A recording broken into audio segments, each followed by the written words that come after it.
I seem to have drawn quite a lot of aviation type of items this year in HutVent, and today is no exception. And what we're going to be looking at is the contents of a box. And this is a box that came to me from our good friend Dickie Ingram. Many of you know Dickie, and many will be familiar from his previous appearances last year on HutVent.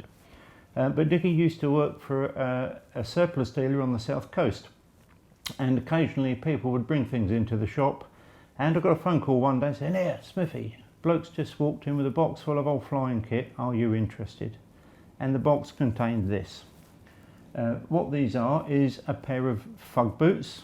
I have no idea why they're called fug boots. I've never been able to get a satisfactory explanation for the name, but they're interesting things because at the start of the Great War there was very little specialist flying kit that was made, and pilots did their own thing and relied very heavily on accessories made for motorists, like the long leather coats, leather helmets, gauntlets, goggles. A lot of it was motoring stuff.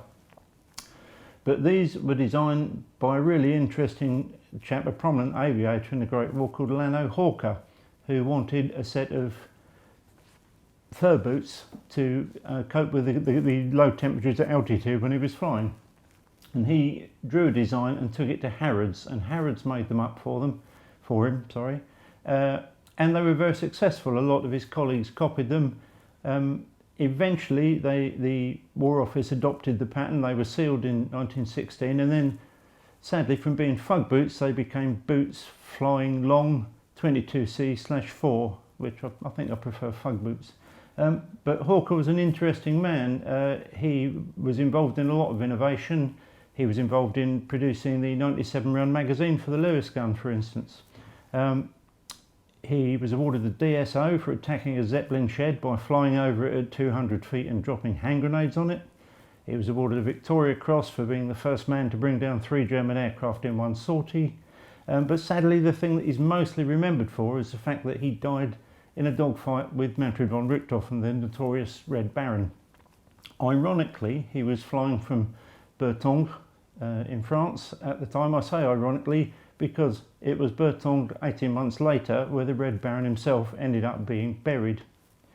So these were very prominent. If you look at the photos of the time, a very popular piece of flying kit for the rest of that war. In the box with it was this, which is an equally unusual piece of kit. You look at it, you think it's just a flying helmet. It's actually a voice radio flying helmet. Now, radio in aircraft at the time was a thing, but mostly it was sending and receiving, and very often just sending Morse code for things like artillery spotting. This is an apparatus that allows clear voice communication, cutting edge technology for its time. Set of earphones, much as we would be familiar with later helmets, but there's no oxygen mask to carry a microphone, so the microphone is in fact a throat mic covered in rabbit skin to stop it sticking to the throat at the low temperatures.